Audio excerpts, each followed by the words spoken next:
All right, welcome to NewWayStories. I am your host, Jesse Roberts. With me, Ben Salazar on the producing side, but he's going to have more things to say today, and Darius might jump in a little bit. You're kind of catching us. You know, we're all doing life. We're all busy. It's summertime. You got to fill your schedule. It's summertime. And you know, you fill your schedule, but you also are trying to record a pod at the same time, and we're going to do it because we're dedicated to you guys, and we're dedicated to each other. You know, we're not going to let each other down.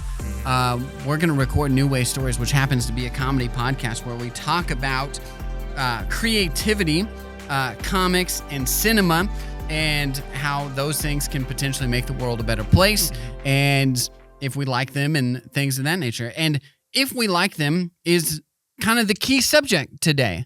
It's how do you judge art? Or can you judge art? And of course, when I am saying art, I'm talking about Man of Steel versus James Gunn's Superman. Is that how we're going to distinguish it from now on? It's James Gunn's Superman? Maybe, because I went to Dairy Queen yesterday. Yeah. And they had the big Superman signage all over. And right at the top, a James Gunn film. Because the 70s one is Superman, right? It's just called Superman. I think it's Superman the movie. Oh, it is called Superman the movie. You're right. But nobody says, hey, are you going to watch Superman the movie tonight? Right? And they say, you know, that one I would assume is Christopher Reeve's Superman. Darius Giles, what is happening? Sorry, we're late. Thanks for jumping on. We're recording. You're jumping in live, but you're muted. So if you're listening to this on an audio, you missed. Oh my gosh. I'm so glad he's muted. He's saying some disgusting things. And gesturing even worse. Oh my gosh. Oh my goodness. I didn't even know that was a thing you could say. There's a great bit on Arrested Development. You're still muted, by the way. I don't know why I can't hear you. Hello? I can't hear him. Oh, is this a... Ben, fix it. Ben, fix it. Wait, talk again? Yeah. Oh, okay. Ben had it down. There's a great bit on Arrested Development where Buster is ragging on the old lady, and he starts off by, you know, he goes, you know, I get off on withholding, and he like mimics his mom, but then it starts, he really kind of builds up, and then it just is bleeping out the entire sentence, but he goes, but he's making the hand gestures when it's bleeping. Yeah. Yo, horny slut! What I was doing, for anyone who sees the video, is I was doing an impression of a cat that you spent your entire life taking care of and trying to get to give you affection. Any cat owners out there, they get it.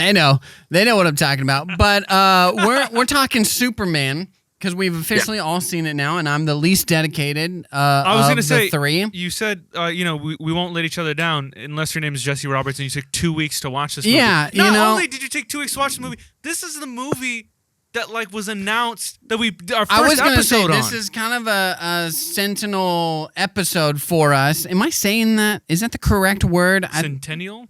Centennial doesn't sound right. It's an important episode for us. What is it? A seminal? Seminal. This is a sentient episode for us. It's a seminal episode. That's what it is. Guys, this is a cereal episode for us. We're talking Fruit Loops, Cinnamon Toast Crunch, Frosted Flakes, and Fruity Pebbles. This is a seminal episode for us because... real quick, I looked it up, and it means strongly influencing later developments, but it also relating to seminal or denoting semen. Yes. Yeah. This is... Well, and that word is seed. We're gonna check off so many boxes on making this our seminal episode. Put hashtag all the hashtags that apply to this episode when we post it.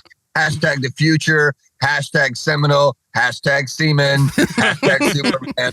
Well, when we started this podcast 2.5 years ago, none of us had kids. Yes. And now hashtag Seminole. The Seminole Bros. But the other thing is that we were talking about James Gunn had announced he was just hired as DC creative. What's his official title? The head of DC Studios. The head of DC. He's the Paul Feige. Kevin Feige. Yeah. Paul Feig is the comedy director that works with Judd Apatow a lot. That's what I was thinking. What were you saying, Darius? He's in charge of all the DC men. Yes, exactly. All the DC men. Ben liked that one. Ben's still in, even though he has a kid, he still loves some 8th grade bathroom humor. We talked about James Gunn was just announced as the head of the DC studios, and he was going to take on Superman. He was going to. He actually wasn't going to direct it right at the beginning. He was just going to produce it, and he wrote it. Yeah, and then he was like, "But who's better than I?" And so now, best writer I can. 2.5 years later, we have James Gunn Superman, and we have all seen it, and there's some controversy, a little bit of controversy, because some people don't like it, and we've talked about this. There's the minority few that are the Snyderverse. And we don't like minorities. Well, no, Ben, that's not what we're saying. But they are the loudest of the group. They're more passionate. They're passionate. I like Superman, but I don't like it enough to go into chats and on Reddit and to start crazy stuff. Yeah, right. But it just is. So Superman sucks like this. Darius, you were talking about. There was a comment. Someone was like, another mediocre movie from James Gunn. What did you comment back on that? Oh, I just had a great conversation. Shout out to my friend Riley. I just said, what metric are you measuring that by? What do you mean? And what he meant was, I personally didn't rate this movie by any metric, but I didn't feel like it was amazing. It was good, but not great. So what he meant by another mediocre film was literally not what he said at all. Right. Fine. Which is fine. You're not gauging it off of anything to just say like, it's a mediocre movie, which, I mean, maybe the thing you're gauging is that you don't like James Gunn movies, which seems absurd. Yeah. But you're allowed to have that opinion. I guess.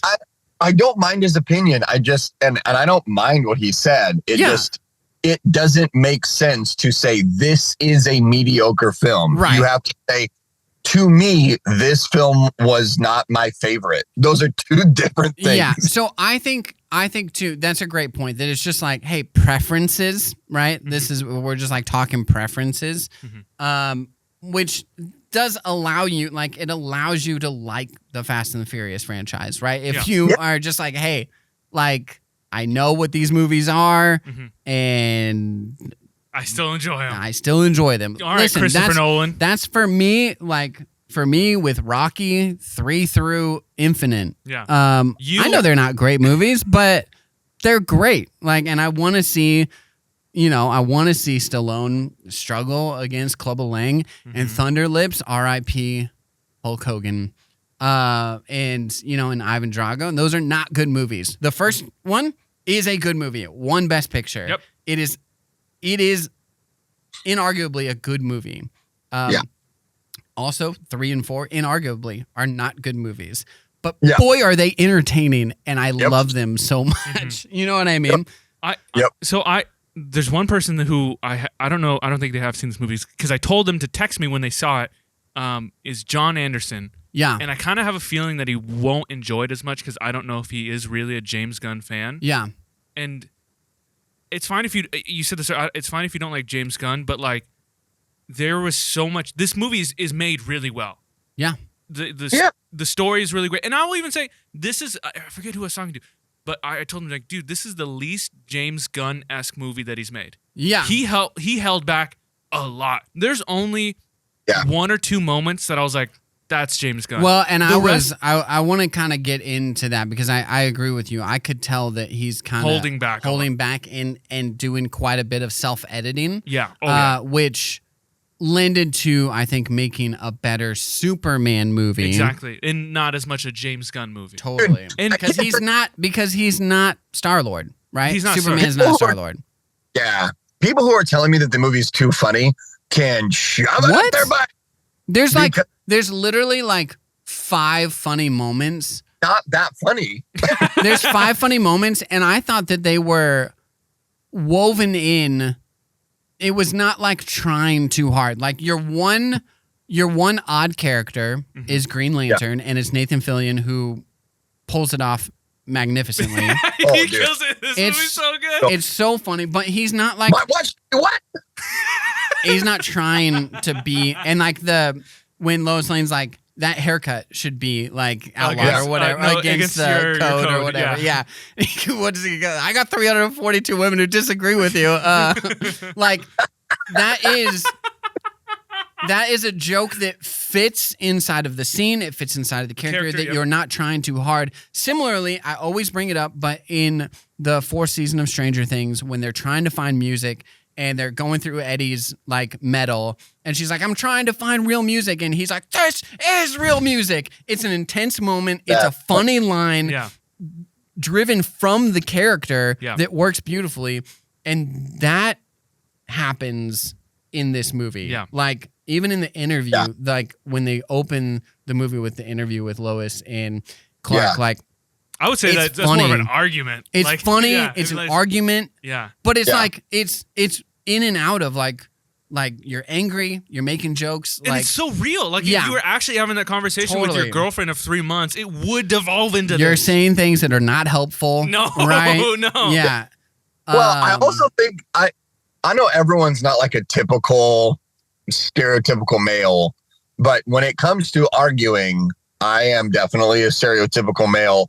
And this idea of like your wife, your partner, your girlfriend is asking you difficult questions, and you're like, whoa, that's not a question we agreed on. Yeah. Right. You're too stuck in like whatever your own tunnel vision is. Yeah. Like, yeah, that's a fair question. There's so much of the restraint. Like he's like restraining to like, he wants to like snap and be like, this, like, so he's restraining, he's trying, he ends up snapping, right? That like is so typical. You go, oh, I like. Did you consult the president? Like, how are you asking that question right now? Like that's a dumb question, and that's a dumb question. And you're like trying to be diplomatic about it. James Gunn said he had it in such a way where, and it's kind of like that scene from American Psycho, where he had them do it one way. Film it in a way where Superman's killing prostitutes. Yeah, where Superman's killing was prostitutes. Was that the scene? No. But like when he's talking I thought it was an interesting choice. Hashtag Snyderverse. When he's the detective Willem Dafoe is talking to his character, and they have it shoot it of he knows, he doesn't know, and he's unsure. They had to shoot it in a way where Lois was right, Clark was right, or like, and then he edited it in both ways so it doesn't lean one way or the other. Right. Because he says like. He's like, I probably would lean more Lois, but I did it in such a way where you would see both. I edited it and had him do a bunch of different takes so you would see both of them. Yeah. Both of their points of view. Anyways. Dude, I know people like, well, I don't even care. The haters are going to hate. And you know what? The haters are hating harder. Oh, we're losing him. But he's going to say the haters going to hate. What are you going to say? And that's fine with me. I don't care. We lost most of that. Sorry, can you still hear me? Yeah. Sorry. Say that again. Pick up from haters gonna hate. Well, and then like the players are gonna play. Exactly. And I personally, like, I'm just gonna shake, and I'll shake it up. That's the best Taylor Swift song to do as Christopher Walken. Hate, and the players are gonna play. I'm personally shake it off. I'm gonna shake it off. It also would be Trump, but I'm not gonna do that. My point is, I'm gonna shake it off. My point is that the scene where he comes in and he's looking for the dog at like office. I love that scene. Yeah. And people hating on that scene. And I'm like, it's a genius scene on like multiple levels. And if you don't get that, then you don't care about like having a Superman that's a real character. Yeah. And that's fine. Just go watch like Go watch Man of Steel. Man of Steel was great. I'm not even hating on Man of Steel, but I don't know. Like, just go rewatch John Wick and slobber over how cool the movie is, which is fine. Yeah. I just bought a comic book called Planet Death from the creators of John Wick. Pretty excited about it. Awesome. Yeah. All right, you've got before we. I know you gotta bounce. Wait, can I say my analogy first? No. Yeah. No. Okay. You go. So I just watched Fantastic Four yesterday. Saw a little early screening. Great movie. And a buddy of mine was like, "Hey," because he hadn't seen it yet. He's like, "I heard that it's better than Superman," and I was like, "I would see if you would like one over the other one." But I think they're both great movies. Yeah. And it's like they're two different flavors of ice cream. And he's like, well, I only like one ice cream cone or one ice cream flavor. I'm like, yeah, but like if you want a warm chocolate chip cookie, you put a scoop of vanilla over it. You don't put cotton candy on it. Yeah. Well, but that doesn't mean cotton candy is a bad flavor. But if you made an ice cream with spoiled milk in it, that flavor is definitely gonna suck. Both of these movies don't have spoiled milk in them. Right. They're both great flavors. Yeah. Look, dude, I don't need to argue with somebody whose argument is, well, I only like one flavor of ice cream. You go, well, okay, now your opinion doesn't matter. Like it really. You're wrong or weird, or you have a very specific type of autism, and that's fine for you. But I have friends who are autistic. They can only eat certain things. If that's your argument, that's fine. But listen, if you go into 31 flavors and you give vanilla. Like, I don't know what the argument. I don't even know how to approach that conversation. You just go into a Cold Stone and you're like, ugh, friggin', why do they even have these other flavors? Yeah, for other people or for you to try one other thing. That's a crazy argument. Yeah. I only like one. I think it was playing. He's like, I like good flavors. I think that's what it was. Yeah. Well, that's not one flavor. Yeah. I can. There's so many flavors out there. Listen, chocolate milkshake. That's my jam, right? Yeah. But I'm not gonna get a vanilla milkshake because I'm not a crazy person. But but a strawberry milkshake, yeah, I'll probably. We picked fresh blackberries and made blackberry milkshakes. That's awesome. It's great. Yeah, it's great. I like chocolate milkshakes more, but the blackberry, it was fun. Yeah, and that's what this is. You can like both. It was a fun color. Yeah. Purple. Took 2 weeks to Superman because he was out there foraging to make his own treats. I mean, I don't like to brag about it, but we picked the blackberries, we milked the cow, and then I made Kate churn for hours. Yeah. Okay, final thoughts. Bit. Yeah, I just had a guest who called me and asked if I could patch him through. Patch him through? Yeah, for sure. An unannounced guest. Let me turn him up here. Yeah, perfect. Love it. We love guests. Hey, you're on with New Way Stories. Hey, brother, it's me, Hulk Hogan. Hulk Hogan? Oh, my God. I have a message from the great beyond. What? I was sent back by the heavenly host to give you warnings and make sure you live your life to the fullest. I'm not sure. I mean, how are we even, when you say heavenly hosts, I mean, I've never had a message from beyond. How is this even? Heaven. They're the hosts that come from heaven. Okay. I mean, I don't. What are your messages? Yeah, I've got a few suggestions. I want to make sure that the future for the New Way Stories podcast host looks good. So first things first, you're going to want to invest in Microsoft stock. It doesn't look like anything now, but eventually it's really going to take off. You're going to make thousands. Hulk, are you like talking from the 1980s, Hulk? Is this... What year is it right now? We're in 2025. Yeah, Superman just came out. Microsoft, a different Superman.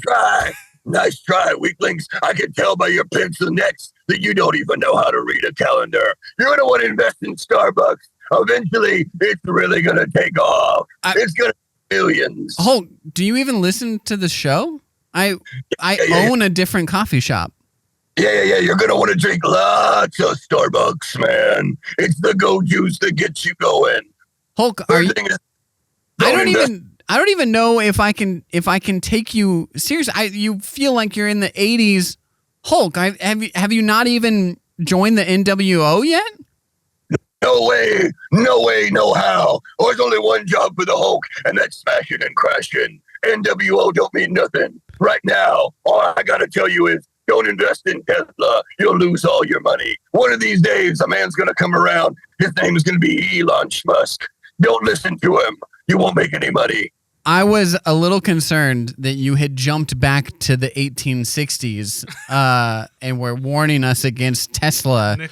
Nikola Tesla. But at least you know Elon Musk kind of. Have you ran in with him before? How do you know?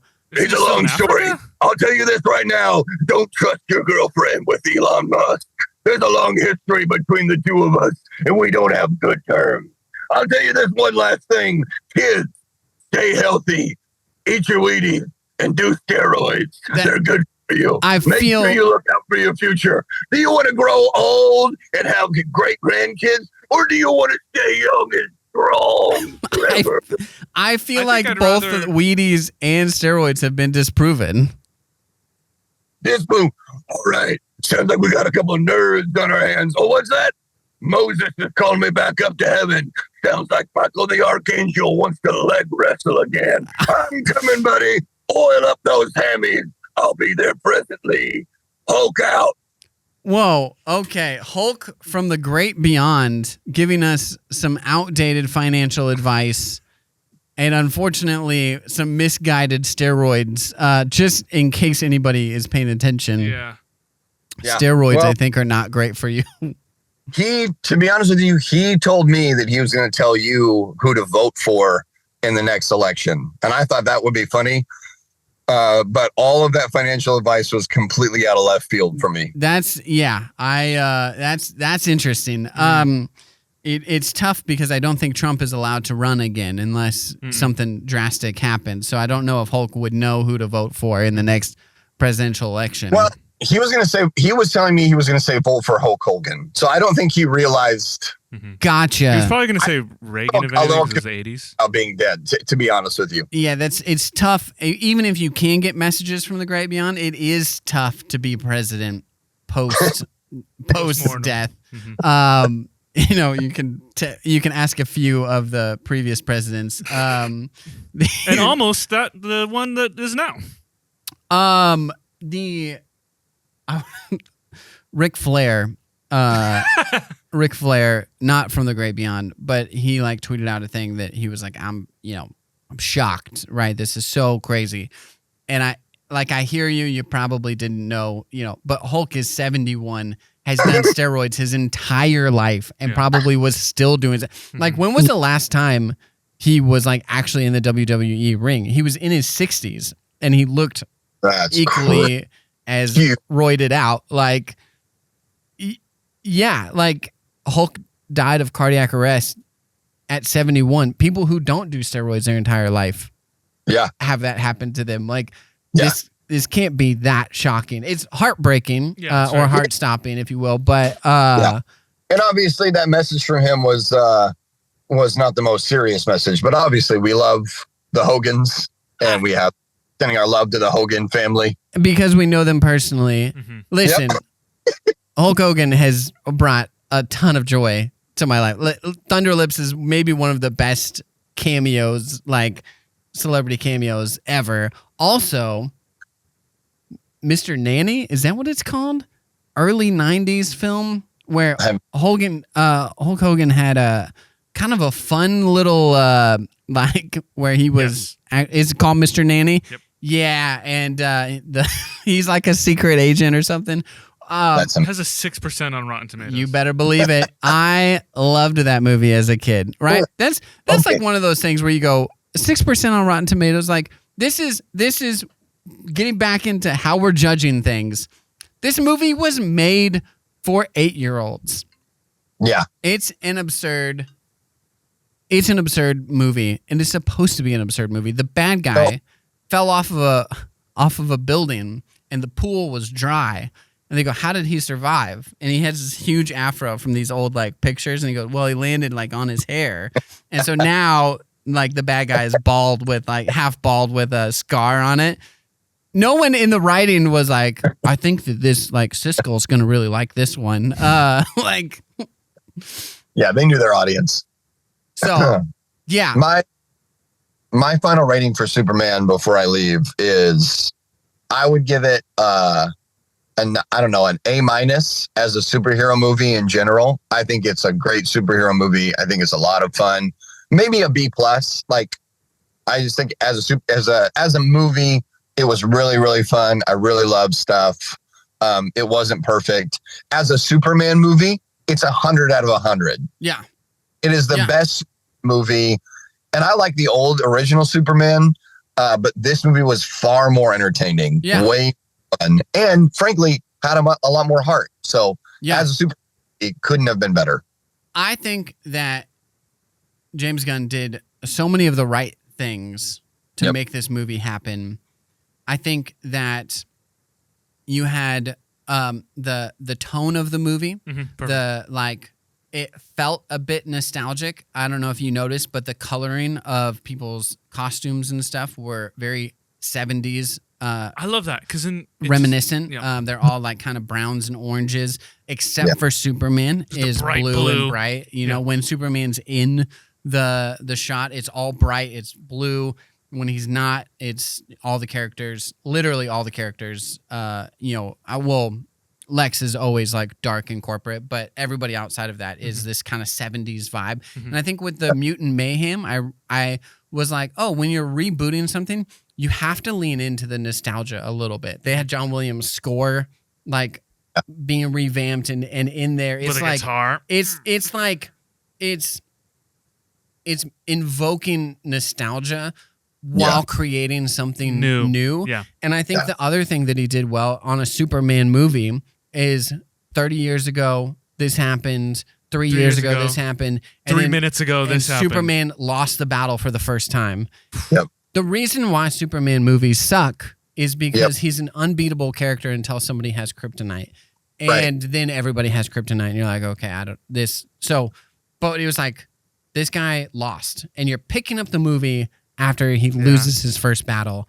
And now you're like, oh, now I don't know how he's going to beat this character, right? Like it's, and like Crypto, listen, I was crapping on Crypto. Crypto is fun, right? And they have how he chases the like little cameras down like dog toys. Like Crypto plays a meaningful part from the character of a dog, right? He's not not a Lassie character. He's chasing these like droid cameras to help Superman. My favorite part of the movie, and when I probably one of the times I turned to Malene, I was like, yeah, they nailed this, is when after Crypto was caught, whatever, they got him, and Lois and Clark have their second sort of, it was kind of their makeup argument. Yeah. And he's like, well, I gotta go back. And she's like, why? He's like, he's not even your dog.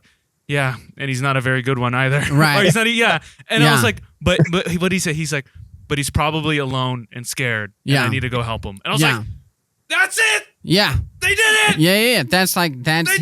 That's his drive.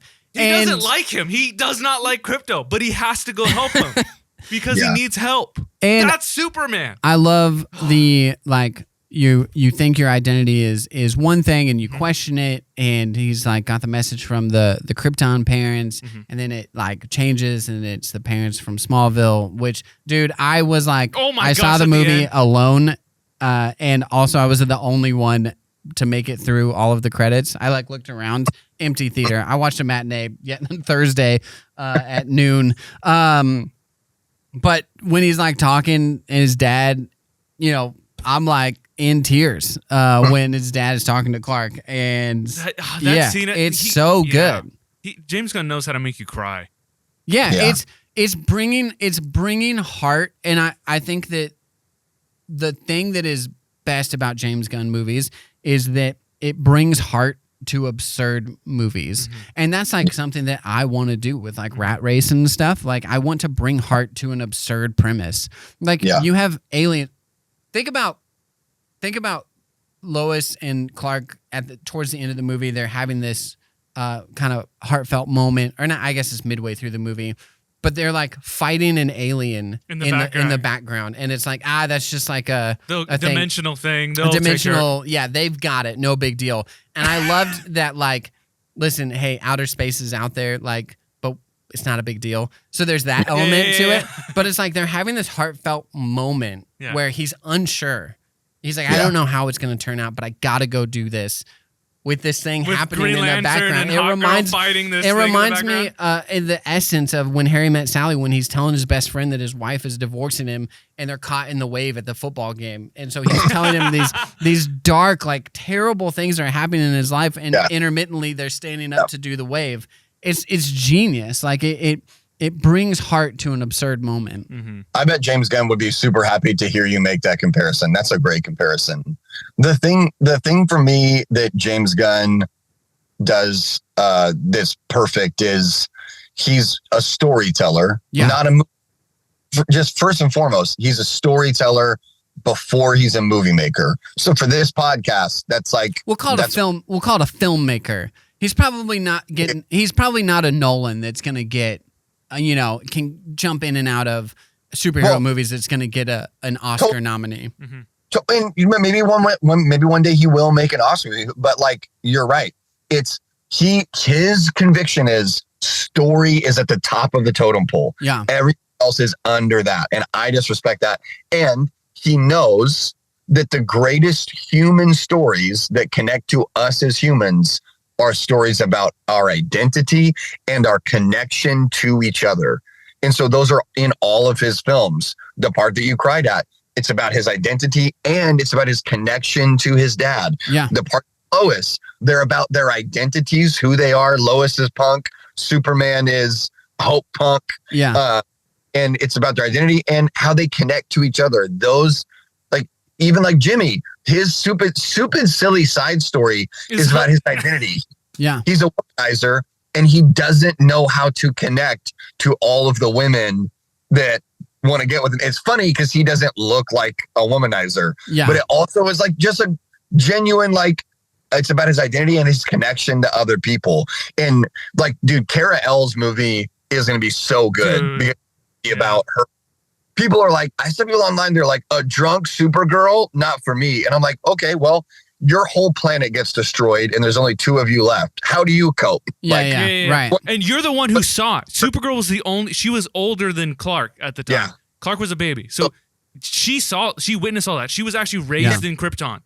Yeah. So again, like just these great things. And I love all of that. I will say my one critique is that they had Superman say the S word one time. No, he didn't. 100%. Well, he said it twice. One was when he was talking about the hashtag, but then he also said it in like when something was coming at him, and it was like the whole time he was saying like things like where the hay have you been, golly, like these things, and I was like, that's amazing. And then like he said the swear word. I was like, I don't remember you could have. I'm not anti the swear word. Like they said it multiple times in the movie, and it was funny. Okay. It was funny most of the times.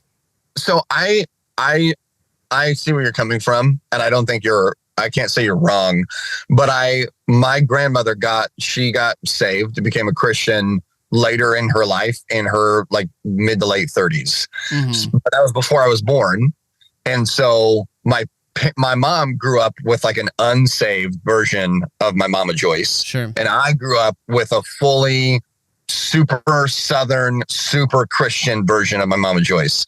And so I never heard her swear, never heard her be mean, never heard her do anything. She's an angel. And my mom always used to say the S word. Mm-hmm. It was like, every parent has like their go-to swear word. Not that my mom cursed all the time, but when she got upset, that was her swear word. For sure. I don't think he swears. One day, he does, 100%. No, I think he's... One day I'm at my grandma's house. Shut up. One day I'm at my grandma's house, and sorry, Ben, I'm kidding. From the other room... I'm going to watch it again just to prove you wrong. I don't think he swears. I think... Sorry. Ben, He's in the middle of a story. Yeah, but you're wrong.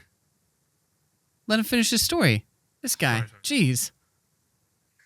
Holy shit, man. I heard my grandma say from the other room, she broke a glass, and I heard her just go, "Oh, shit." I ran into the room because I heard it break, and she sounds like my mom. I thought it was my mom. It was Mama Joyce. Now, I hope no one ever. I hope no one. You can't tell Mama Joyce I told this story. I guess this would really. Now I feel really bad. Yeah, but like the point being, like sometimes you're super wholesome and like in a really intense moment. Yeah, that comes out, and I think that's a great. I'm sorry, the anecdote was really long. Sorry, Ben. Yeah, no, listen, I'm more so just nitpicking at this point. But because they set him up to use silly like fake swear words. That was like the one thing, and it was kind of like Lois. I think Lois said it first, and then that kind of started the edge. But you could make an argument that it's like as their relationship is growing closer, like that she's becoming less edgy, but he's becoming a little more edgy to grow them together. Yeah, that's funny. Yeah, I could. There's an article he's saying he doesn't say that. I think you misheard one time he's saying that. Maybe that could be. Ben, I believe that you could be right. You'll have to do a firm fact check. You'll have to go see the movie again, and I want to know for sure. I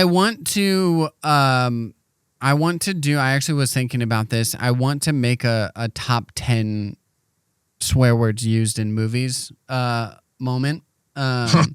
Because I think that when you use them regularly, we've talked about this, when you use them regularly, it loses their impact. And there's some moments where it is used to comedic effect or to like drive home a point that you go, whoa, that's why you don't use too many swear words in a movie, because when it shows up, you want it to like make an impact. And that's why you shouldn't swear in general as well, so that you can have that in your back pocket to make a point. I don't think I really have sent Ben on a little real poop the only time here. He says it is when he's referencing super shit. In the rest of the movie, he does not say it. And that was okay. Fair enough. Is that according to the articles? The article said, whatever. We don't have to get into it. No, I love how passionate you are about this. Because that's a part I really love, that he was just like, gosh, Ben, like he was just only like use these really wholesome. Give us your final wrap up on Superman. Absolutely. And we'll say this. Yeah.